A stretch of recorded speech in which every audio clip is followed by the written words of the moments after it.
샬롬, 하나님의 평강이 오늘도 함께하기를 원합니다.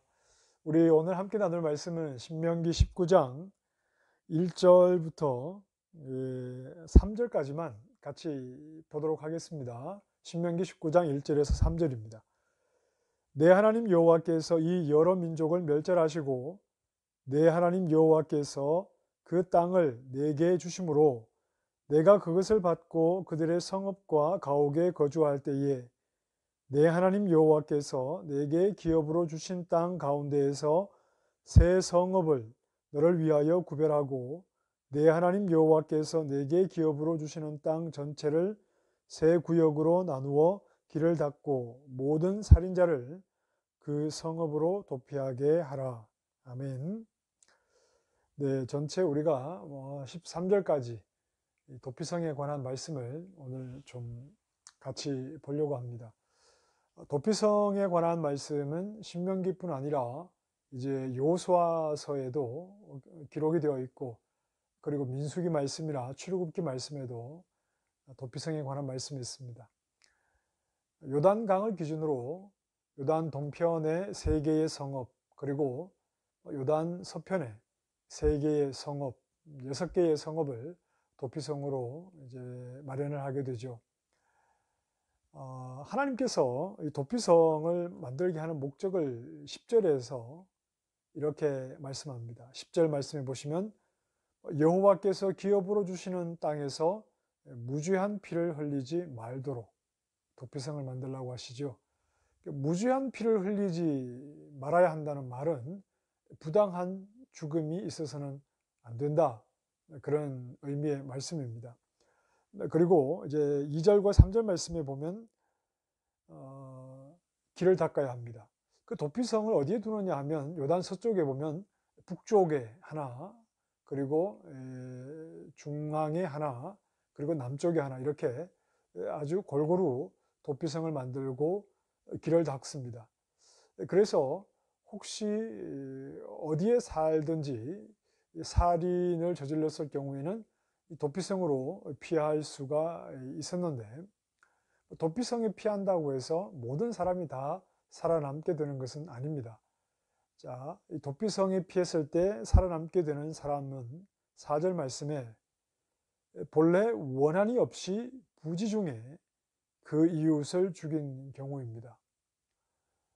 그리고 5절에 예를 들었는데, 가령 함께 벌목을 하러 갔다가 나무에 도끼질을 하는데 그만 도끼가 자루에서 빠져서 그것이 옆에 있던 이웃에게 맞아 죽게 되는 이런 사고로 죽음을 당하게 되는 경우는 어떤 의도가 여기에는 담겨 있지 않지 않습니까? 그래서 부지 중에 살인을 저지른 이런 경우입니다. 이런 사람이 이제 도피성으로 피하게 될 경우에 그 사람은 죽임을 당하지 않습니다. 보복을 당하지 않습니다. 그런데 만약 이런 사람이 도피성이 없어서 부지 중에 누군가를 죽여서 보복하는 사람들에게 죽임을 당한다면 이 죽음 또한 부당하게 죽임을 당하게 되는 것이겠죠. 무죄한 피를 흘리게 되는 것입니다. 그러나 이제 도피성으로 피한다고 해도 살아남지 못하게 되는 경우가 있습니다. 11절 말씀을 보십시다. 11절에 이웃을 미워하여 엎드려 기다리다가, 여기에는 어떤 의미가 담겨 있습니까? 계획적으로 지금 이웃을 죽이려고 준비하는 것이죠. 아주 의도가 가득합니다. 이렇게 이웃을 엎드려 기다리다가 살인을 했다면 도피성으로 피한다 하더라도 그를 불쌍히 여기지 말고 보복자에게 내어주어야 한다. 보복자는 살인을 당한 사람의 아주 가까운 친척이 이제 되겠죠. 억울하게 죽은 사람에 대해서는 그냥 그대로 있을 수가 없지 않습니까? 그 누명을 벗기고 또 왜 그런 억울한 죽음이 있었는지에 대해서 이제 이 가까운 사람들이 그렇게 밝혀내야 되는데, 의도적으로 사람을 죽였을 경우에 그 죽은 사람의 가까운 이웃이 보복자가 되어서 살인을 저지른 사람에게 보복을 할 수 있는 것이죠. 이 모든 일을 판결하는 사람은 12절 말씀의 도피성의 장로들입니다. 살인을 하고 도피성으로 피해온 사람들을 조사해서 이들의 살인이 부지 중에 저지른 살인인지 아니면 의도적으로 저지른 살인인지에 대해서 아주 신중하고 공정하게 판결을 해서 만약 그 살인이 의도적으로 저지른 살인일 경우에는 보복자에게 그를 내어줍니다. 그러나 여기에 대해서는 장로들과 또 그 도피성 전체가 여기에 대한 책임을 가지기 때문에 아주 신중하게 이 일을 처리를 해야 합니다. 우리가 이제 이 도피성과 관련해서 생각을 해볼 것은 하나님께서 도피성 제도를 이스라엘에게 주신 이유가 뭔가 하는 것을 생각을 해야 합니다. 오늘 본문에는 나오지 않지만 사실은 여기에 생각할 것들이 여러 가지 있지만 본문을 가지고 한 가지를 좀 생각을 해본다면 먼저 부지 중에 살인을 한 사람들은 어떤 사람이냐 하면 4절 말씀에 본래 원한이 없는 경우입니다. 도끼질을 하다가 그만 도끼가 자루에서 빠져서 사람이 죽었습니다. 이건 뭐 원한 때문에 일어난 것이 아니라 사고로 사람이 죽게 된 경우지요. 자, 이런 경우에는 살아남습니다. 그러나 의도적으로 살인을 한 경우 11절에 이웃을 미워하여 그랬죠. 이웃을 미워해서 계획적으로 이웃을 죽이려고 의도가 담긴 살인을 저질렀을 경우에는 살아남지 못합니다. 먼저 살인을 저지르기 전에 이미 그 살인자의 마음속에는 이웃을 미워하는 마음과 증오하는 마음이 가득했기 때문에 살인으로 이어지게 된 것이죠. 자, 도피성 제도를 하나님께서 이스라엘에게 주심으로 하나님께서 이스라엘이 어떤 사회가 되기를 원하시는가 하는 것을 우리가 읽을 수 있습니다. 하나님께서 도피성 제도를 통해서 이스라엘에게 바라시는 것은 사랑으로 가득한 공동체, 그것을 하나님께서 바라시는 거죠. 이웃을 미워하거나 또 이웃을 증오해서 그들을 살인하게 되는 이런 경우를 용납하지 않으십니다. 그런 살인자는 불쌍히 여기지 말고 내어 죽으라고 말씀을 하시죠.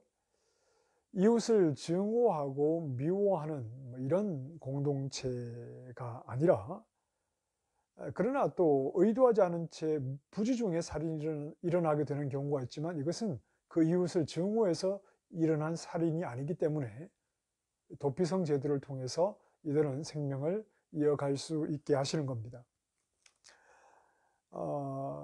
이웃에 대한 사랑으로 가득한 공동체, 이웃에 대한 사랑은 어디에서 나오겠습니까? 그것은 이스라엘 백성이 섬기는 여호와 하나님입니다. 하나님을 사랑하는 그 중심으로부터 이웃을 사랑하게 되는 것이죠. 즉, 이웃을 사랑하게 된다는 것은 하나님을 사랑하는 마음이 그들 안에 가득하기 때문에 가능한 것입니다. 신명기 말씀은 무엇을 근거로 계속 말씀하시는가 하면 이스라엘 백성들이 하나님을 사랑해야 한다 하는 것을 계속해서 말씀을 합니다. 신명기 그 6장 5절 말씀에도 보면 마음을 다하고 뜻을 다하고 힘을 다해서 하나님을 사랑하라 이렇게 말씀을 합니다. 전인격으로 하나님을 사랑하는 자들, 마음을 또 힘을 뜻을 다해서 하나님을 사랑하게 되니까 이웃을 향해서도 미움과 증오가 아니라 사랑으로 그들을 대하게 되는 것이죠. 하나님이 이렇게 하나님을 사랑하는 마음을 가지고 이웃에게도 하나님 사랑에서 나오는 그 마음으로 서로를 대하며 살아가는 이런 공동체가 되기를 하나님께서 바라시는 겁니다. 이제 오늘 우리도 하나님의 백성으로서 가장 중요한 것은 우리 안에 하나님을 사랑하는 마음이 가득한 것입니다. 이스라엘이 하나님께서 주신 법을 따라 그 법을 단순하게 지키며 기계적으로 순종하는 그런 공동체가 되기를 원하신 것이 아니라 이스라엘에게 율법을 주신 하나님을 사랑함으로, 율법의 내용이 사랑이지 않습니까? 하나님을 사랑함으로 그 사랑하는 마음에서 이웃을 사랑하게 되듯이, 중요한 것은 오늘 우리에게 이웃을 사랑해라는 것이 아니라 하나님을 사랑하라는 것입니다. 하나님을 사랑하는 마음이 있게 될 때 이웃을 향해서도 사랑하는 모습으로 다가가게 되는 것이죠. 하나님을 사랑하는 마음, 그 마음이 우리 안에 있어야 하나님 기뻐하시는 하나님의 백성 공동체의 모습을 잃지 않게 되는 것이죠. 우리가 말씀과 기도 생활을 합니다. 그 이유는 하나님을 사랑하기 때문에 그렇습니다. 요즘 가족과 함께하는 시간이 많은데 우리에게 가족이 소중합니다. 소중한 가족은 무엇보다 하나님을 사랑하는 가족이 되어야 합니다. 오늘 우리가 하는 일들과 또 일상 속에서 우리가 어떤 생각을 하고 또 어떤 행동을 하고 어떤 계획을 세우고 무언가를 마음속에 둘 때 또는 우리 주변에 누군가를 대할 때 가장 중요한 것은 그러한 모든 일상과 우리의 삶이 하나님을 사랑하는 마음에 다 있어야 합니다.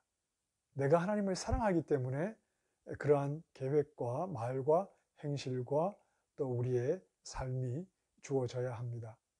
우리에게 하나님을 사랑하는 마음이 없다면 그것만큼 공허한 것도 없을 것입니다. 하나님이 바라시는 하나님의 공동체는 사랑으로 가득한 공동체. 그렇게 될 수 있는 것은 하나님을 사랑하기 때문에 가능한 것입니다. 오늘 우리에게도 하나님을 사랑하는 마음을 하나님께서 가득 채워주시기를 원합니다. 그래서 주어진 하루 우리가 무엇을 하든지 우리의 마음이 하나님을 사랑하는 그 마음, 그것과 닿아서 오늘 하루도 하나님 백성다운 삶을 살아갈 수 있기를 바랍니다. 함께 기도하겠습니다. 하나님, 하나님의 백성입니다.